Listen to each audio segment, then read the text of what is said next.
Great, it's Barry Corbin with ASABFA here with Josh Williams. We apologize for those that have been on Facebook trying to get on, having some kind of technical difficulties getting it to link up in the live feed there. So we'll get things kicked off here on the website. Would be the same presentation. Because we are on the website, you're not going to be able to use the messenger feature with Facebook. But I'll give you this number, and I'll give it to you again here in just a few minutes. But you can message my phone directly with questions. Josh and I will do everything we can to get those answered as quickly as possible. If you got something you want to write it down with, this is a number that's been out there for a long time, but my cell phone number for the state is 334-300-4437. 334-300-4437. Apologize for any inconveniences, but hopefully we've got everybody flopping over to the website now. Glad that we had both going. So we're welcome to everybody joins, and appreciate the fact that you have. Hopefully you've seen some of my emails have been going out here and talking about different things. I actually want to take just a second and go backwards to our Pickwick tournament that we had this past weekend. We were so very thankful for the blessing that we had with the good weather. We did start out a little wet, so we got advantage of our frog togs in there. But about 15 minutes before the blast off at 7, the rain stopped and pretty much was gone for the rest of the day. The information that we got from the EMA and the weather service there in Lauderdale County, I want to thank George for his help with that, and Tyler with the Florence Lauderdale County Tourism for all they did to help us and keep us advised of the situation. But it actually worked out just like they thought it would, where the rain stopped just before the blast off, and it was about 4 o'clock with everybody off the water before we had any rain. So we're very blessed and very appreciative of that. And very pleased to report there were no major incidents of any kind, and it worked out pretty well. So thanks for those people that helped us out. For that being said, Josh, let's get things started with a word of prayer, if you don't mind, please. God, thank you for this day and for all your wonderful blessings. Lord, we thank you once again for the outcome we had this past weekend and for the weather and keeping everyone safe when we were on the water. Lord, we pray that would continue throughout the rest of our season and this weekend as we go to Weiss Lake, that would keep the anglers and boat captains, parents, and everyone safe traveling to and from the lake and is on the water. Thank you for the great weekend we're shaping up to have this weekend, and just give you the glory for everything. In your name we pray. Amen. Amen. Thank you, Josh. In that same line, Josh, we there's a lot that goes on behind the scenes that we don't always, everybody see that goes out there. But making changes and such, whether we have to change from one day to another day or another weekend, takes a tremendous amount of work and coordination, both with our staff and the host cities or counties that are hosting. So I appreciate everybody's understanding.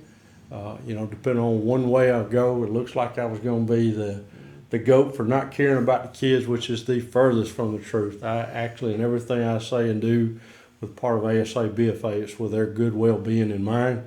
And certainly we do not want to try and have tournaments on Sunday. That's a last resort type thing for us, and hopefully we can never have to do that again. So far in the history of us for 11 years, we've only had the one, and hopefully we won't do that one again if everything goes well. So here at Weiss, we'll be at Cherokee County. I want to thank Teresa Hogan, the executive director there. She has been extremely helpful and worked with us very well when we first had the problems and issues come up with the flooding issue that was on Weiss Lake. So it was very good to have good people to work with. If you want to have an event, they've got some great facilities there on the lake and as well as around the area. Please check them out. I'd be more than happy to give you contact information. If you got questions or concerns about that, would be very good. People to work with, and thanks again for working with us to get this current weekend, the change date set up and working for us. Again, just don't spend a lot of time here. You're on, if you're hearing us now, you're on the ASABFA.com website. We will have our live feed there. Hopefully we'll have all the issues resolved on our Facebook Live. No reason to anticipate it won't be. So make sure your family and friends that's not able to come or have that link and know how to join us.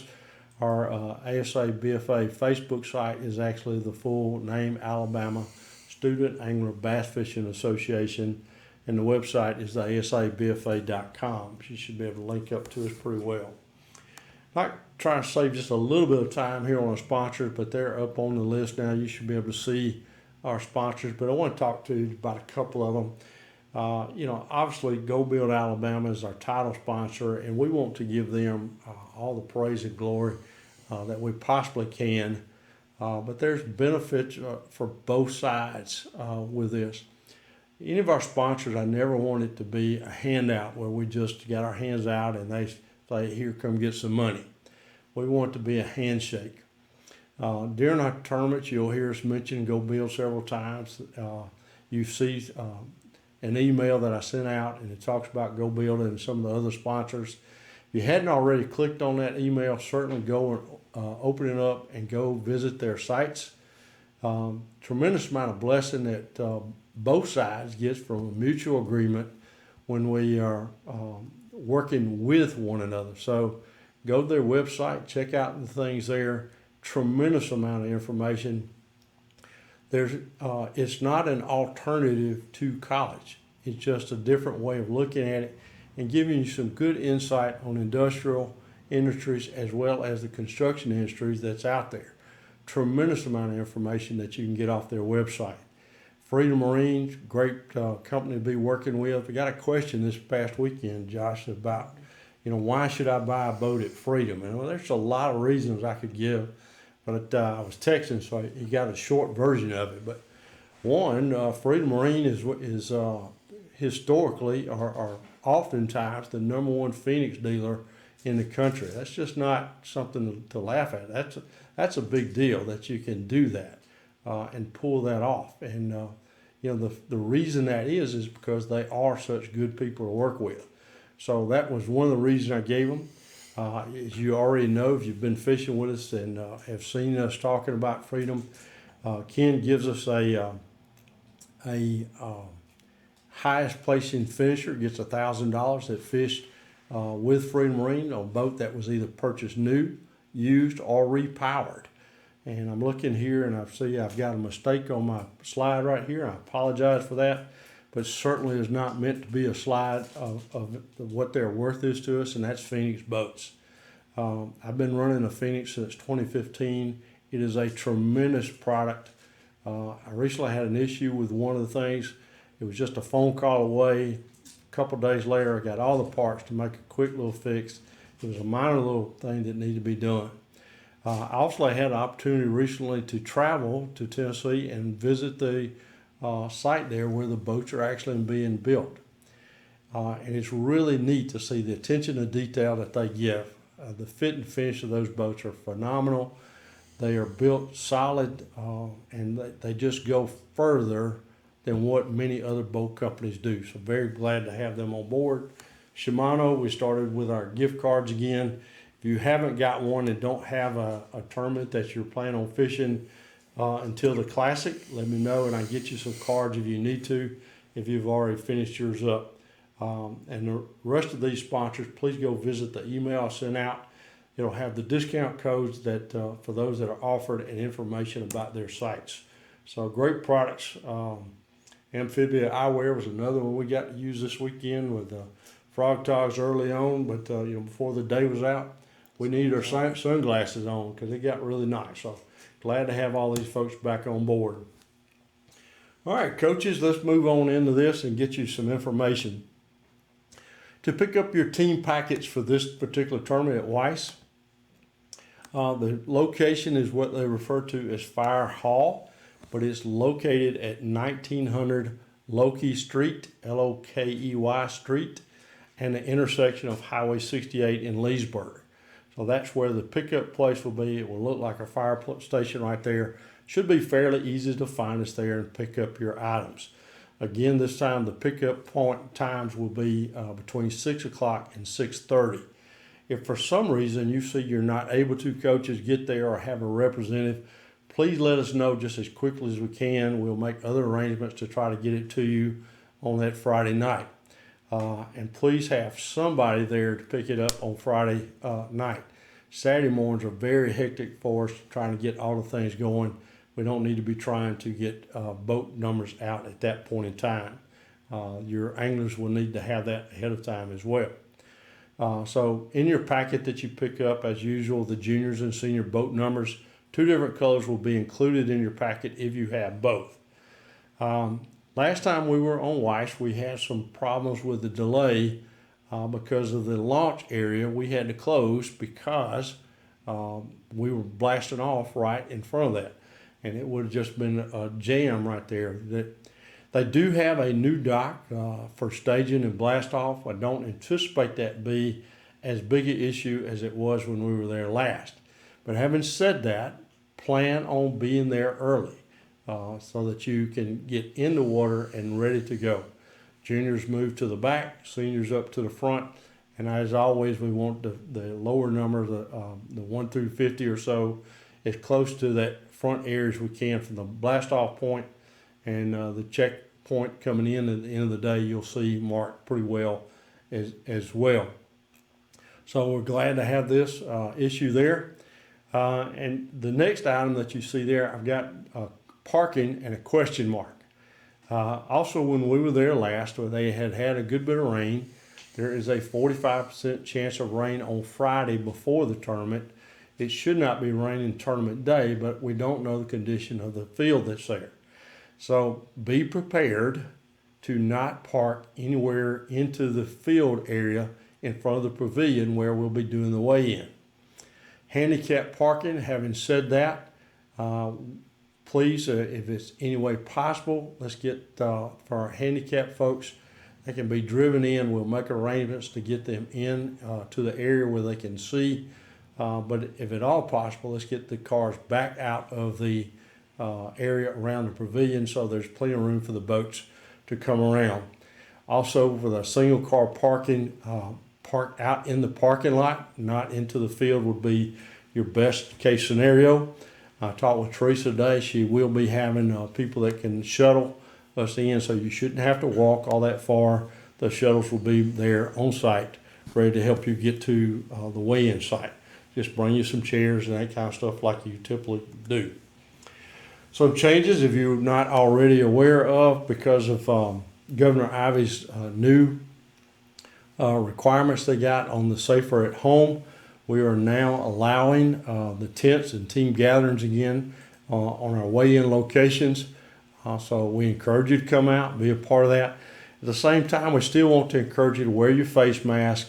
And when you're out and about in the cities and around the county there, please be mindful of the policies that the restaurants or fuel station, wherever you might be, have, and be respectful to those owners to keep their people safe as well as you. So that being said, just respect one another's rights and wishes on that would go a long way. And then lastly, if you don't feel comfortable still getting out, we will have the top 15 on our Go Build Alabama leaderboard that you'll be able to see on both the website and Facebook Live. So if there's any doubt about, do you need to stay or not, certainly the top 15 will be posted throughout the whole day. Be mindful that if you've got a couple good teams, there's a good chance you've got a shot at winning the team championship for that day. And we want everybody there, as many people as we can get on site to make that presentation with pictures there. We had a couple teams that left a little early that I think we kind of surprised them about how well they did. But, we're not going to have the team standards because until everybody's in, we don't know what they are. So we have to get everybody in before we can start calculating those. But you should easily be able to see your top 15. And about the weight that you're going to have for your members to get some idea about where they'll be, because we'll update that as the day goes. Next page we got with our boat captains. Try to keep your boats in gear when your number's being called to come through the blast off. Higher number boats move closer to the lower, to start thinning out. So as the lower boat numbers start coming out, from those that are back behind, please start moving your way forward. For this particular lake, the largemouth and spotted bass both have a 12-inch minimum, and currently there is no posted off limits at this time. Could change. One of the things I've heard on our last tournament there is that you have to be very careful in that canal. It's kind of narrow, different speed boats. You've got to be mindful of one another, not only to your left and right and in front, but those behind you. You slow down quickly, and a guy didn't see you slowing down or coming to a stop, there's a chance of you getting run over. So be aware before you shut down. Do a quick cursory look around and make sure you're not going to be putting anybody else in harm's way. So be very, very careful in that canal. We got people that got so close last year, they actually got sprayed by some of the boats, and that's not a good scenario for anybody. So just be mindful of that, especially in that canal area, and make sure you're keeping yourself safe. Top speed is not all that important when it's between that top speed and safety. So keep that in mind. Because of making the change of date, there were several tournaments also scheduled to be on Weiss. We were fortunate there at the Leesburg Landing that there was a tournament out of Georgia. They have agreed to move to a different location to allow us to be there. But from my understanding, there could be as many as 4 or 5 different tournament trails that will be on the water on Saturday. So be polite, be courteous to one another, just like you want them to be polite and courteous to you. Be mindful that your fishing locations have alternatives in case somebody's already sitting on the hole you want to. Continuing on, be ready to launch when you're at the ramp. So prep while you're in line. That prep means getting your plugs in, anglers in the boat, life jackets out, your rods and reels set where you want them to go. And then once you start backing down into the water, we want the anglers already in the boat. Don't wait till you're on the ramp to do that. And anglers, when you're in the boat, if the boat captain is still driving the truck, please, there's a couple things we want you to do. Go ahead and get your trolling motor deployed and lower the lower unit of the boat so we get that prop down into the water and not likely to cause any other boat any kind of damage. So again, keep your people around you safe and secure with taking care of the items of your boat. You should be able to control the boat, or we need to get a boat captain in there to handle that if for whatever reason you cannot do so. But we need to really make sure we've got that handled for us. Also, when you're coming up to any kind of docks and stuff, you are move over to the staging area. But unless your boat captain is ready to step off the pier and onto the boat, we ask you to hold it back so we can get everybody quickly and easily loaded back into the boat and then move back out of the way and into your staging area. Another note here, we had a pretty good time this time with this next item. I don't think we had any problems with our peg check-ins or anything like that. If you need to leave early, we encourage you to get us the peg before you leave. Don't do it after the fact. There are penalties that go along with that. The peg is the way we know that you are off the water and are safe and sound back on land. So obviously when the peg is turned in, all fishing stops, and then you can go ahead and start bringing your boat. But don't bring the peg to the stage. That peg should be down on the water. Find your check location. Now if you leave 2 hours early, we're not going to have somebody there at the checkpoint 2 hours early. So that being the case, go ahead and bring it up. Give me a call. Either my number is on there, Shane Mansell's number will be on your page or check slip that you've got. Give one of the two of us a call. Let us know, hey, I dropped the peg off at the trailer, and that way we know you've got you're off the water and safe and sound, and no penalties will be applied to that. Anything I need to hit? Get questions or anything at this point, Josh? Before we move on. All right, let's hit the next one. I sent this for Josh to look at. He said, you got a bunch of red on there, and I'm hoping you're seeing this red and paying attention to this. So let's just go down as we go there. No inflatable life jackets for anglers or boat captains. That has been the case for, I think, 3 years now, possibly 4. It has to be fastened as per the manufacturer's design. I put the one word there, working. If the zipper doesn't work, don't use the life jacket. If you had a buckle that tore off, don't use that life jacket. It's time for a new one. To be legal on the water, that jacket has to be fully functional. So if it's not, for whatever reason, damaged or whatever that might be, you can't go on the water with that being your sole life jacket. So you're going to have to wait till you can go purchase one or find somebody that lets you borrow one. This past weekend, I think we had two. One, the zipper did not work. One with a buckle missing. A couple with the buckles. A couple, Josh says, with buckle missing. So we've got to get that done. You've got plenty of time between now and the launch on Saturday to get those taken care of. You can buy an inexpensive one. Nobody's going to laugh because you got one of those cheap orange ones. Have something that works and fully functional. Boat captains, also be in mind that as you come through, you need to show us that the kill switch is hooked up to your body, life jacket, somewhere on your person. That has been our policy for a long, long time, and it now is being required by state law. No exception on that. You will be checked by Water Patrol to make sure it is actually hooked up to your person. There's no such thing as being legal and not have that hook up. So in red here, I've got violators to the above rules coming through the checkpoint will be pulled over and must wait until the last boat of the division has been blasted off.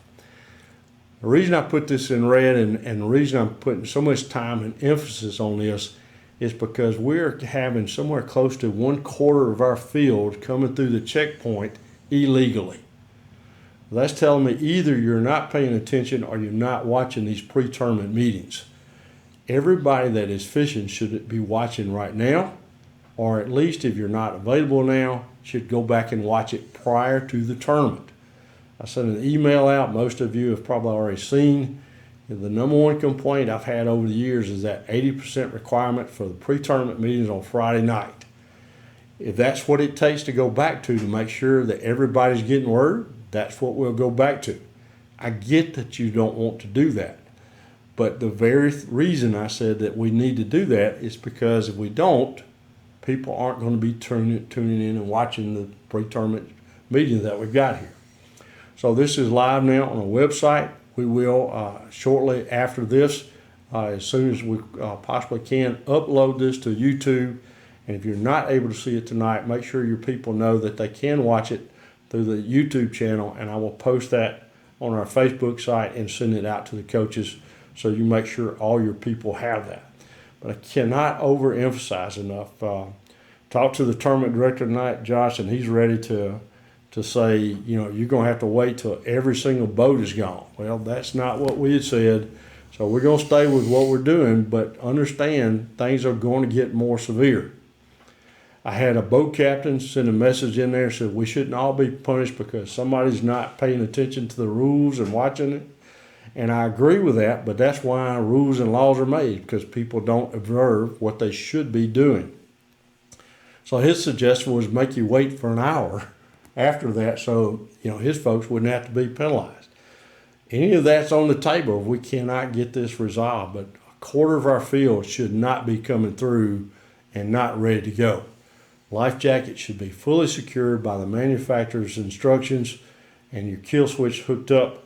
Running lights must be on. I don't care if it's daylight or not. If we leave at 11 o'clock in the morning, your lights still have to be coming on to go through the checkpoint. So make sure all of those items are being handled. Anglers and boat captains, again, remind one another. Don't just assume we got it right. I hear, you know, both anglers and boat captains say, why did you forget? Well, when you're at the checkpoint, it's not the time to be checking. Check that ahead of time. Ashley Isbell calls the numbers in the morning. He, throughout the morning, will give reminders, and yet we still have folks coming through there, not ready to go through. Live well should be open and running. Yes, we do look to see if you got fish in there, but our biggest concern is that we're looking at to make sure you've got the ways and means to keep those fish alive. Some rule reminders and changes. Keep all the rules. Please read all of our rules before fishing any of the ASABFA events. Not knowing the rules is not an excuse. They've been posted for several months now, that you should be able to know those pretty well. I'm not asking you to have them memorized, but the main points there to know that you're either correct or not. We have put into place and have the no puncture coil system, and they must be used on any of our ASABFA tournaments, whether it be fall or springtime. A reminder of our 30-day rule, which means no guides, local help from the community. Pre-fishing and your own team information should be the only source that you are gaining information about the lake now. The exception of that, if there's a website, Facebook site, some type of social media where everybody has equal access to those are fine. But unless everybody has access to it, you should not be getting it, with the exception of within your own team. And within your own team doesn't mean, hey, I fished there 2 years ago. Your current membership and boat captains and coaches should be the only source that you've got to pull that information from. Again, as a reminder, no A-rigs, bait balls are allowed, and what we mean by that, you can have multiple plastics as long as it only has one hook in the plastics that you're using. If there's any question, don't take a gamble on it. Check with Shane Mansell, the tournament director. He can make a call and let you know ahead of time that's either okay or not. Gotten a few questions, and want to let you know that the seniors, we have activated the scholarship applications. They are on our website. You can go to the resource tab at the top and then online forms. There is a cutoff day of May 31st that they have to be postmarked by that day. I believe that is on a Monday. So make sure between now and then, it's about 5 weeks roughly that you'll have to get that in. But seniors will really want to encourage you to fill out these applications. And what I've seen some in the past, just giving you some heads up, don't just fill out one because it's got a better dollar amount to it.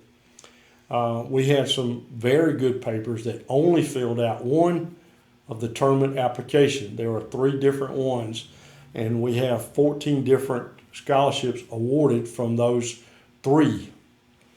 But we've had some that wrote very, very good papers that would have won a scholarship had they done all 3 of the scholarships. We were very limited on our career and technical scholarship applications that we had there. So I encourage you to look at those for your 2-year institutions looking to make a career in industrial fields. Goes hand in hand with our Go Build Alabama and some good sponsors that we got that allows these to take place. I think Curtis made reference this past Saturday about how well ASABFA does, and it's because of our sponsors that we've got that we can give out so many scholarships. Roughly about $7,000 per tournament, and then another $14,000 there at the end of the season for the seniors only. So very much would like to encourage you to fill out those applications. Don't just do one, fill out all 3. And coming down here toward the end, anytime you might have trouble on the water, obviously the first people we want you to call is going to be 911. After that, you can call myself at the 334-300-4437. Just a reminder, for whatever reason you turned in late and just didn't see the message right up front. If you've got a question, that's the number to text us with right now. Josh can read those off and we'll answer those questions. But that number is, my number is 334-300-4437. On the number cards that we have for your boat, you'll have Shane Mansell, the tournament director's number, will be posted on that as well. Right out of the gate this past weekend, we had somebody that lost a lower unit on their boat that hardly cleared the harbor well before they had a problem, and they need to make a call to Towboat US. So I would encourage you to get with Chad Gillen to get your insurance or your towboat coverage with them. We do have a discounted rate at $65 for us, and it would cover all of your boats, and I think all your boats and trailers, if I remember correct on that. But don't hold me to that. Check with Chad or his wife and see that what it takes to get you where you are covered on that. Again, we're very fortunate to have Mr. Brown will be on site with his trailer there for service. He is offering a 10% discount code. If you're interested in any of the parts that he might be having or would need to purchase from them, any parts or accessories, there's a discount code. I think I put that in my email, but if for some reason you don't see that, let me know and I'll get you that discount code for any parts or accessories that you'd like to buy through Mr. Brown. And this year, as we did the end of last year, Mr. Brown gives away 3 gallons of mercury oil. So the first boat number is boat number 115, Shane Rylant, I think is how you pronounce his name. So boat number 15, Shane, see me on Saturday and we'll get your gallon of oil there. Boat number 28, Travis Dawson, same thing, see me Saturday, we'll get you a gallon. And then the junior division, boat number 3, Lee Seawald. So see us on Saturday. We'll be more than happy to get you your gallons of oil. It is mercury and it is the premium grade that you can run on your new Mercuries out there. So it's a good synthetic brand of oil that can run in today's motors and do quite well. Not the 4-stroke, but the 2-strokes we're talking about. So, you got any questions for us there, Mr. Jones? No, this came in so far. No questions, sir.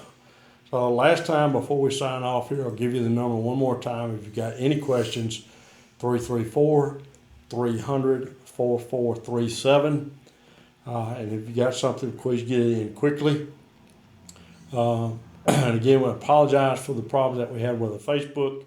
If for some reason you weren't able to get to that, see it will be posted to YouTube just as soon as we can get it uploaded. I'll send that link out to you, but it'll be on our YouTube channel that we've got. All right. Got anything, Mr. Josh? I think that's good. All right. We're probably going to be some wore out puppies come next Sunday. But we'll try to get pictures and status up just as quickly as possible. I try to get the the lake standings the day of or the day after on Sunday. I apologize for getting it as late as this morning. I had some issues that came up that I had to take care of family-wise with my daughter, but they are up now, so you can see both boat and team points. And I will double check to make sure that the team standings are listed correct there as well. So We did have one come in asking how many boats we're expecting senior and junior division. I'm pulling off of memory, Josh, and I want to say I did 2 numbers, and I think our number was 188. Is what 185. I think that's was the both number we together. had. That would be both. Right. That's correct.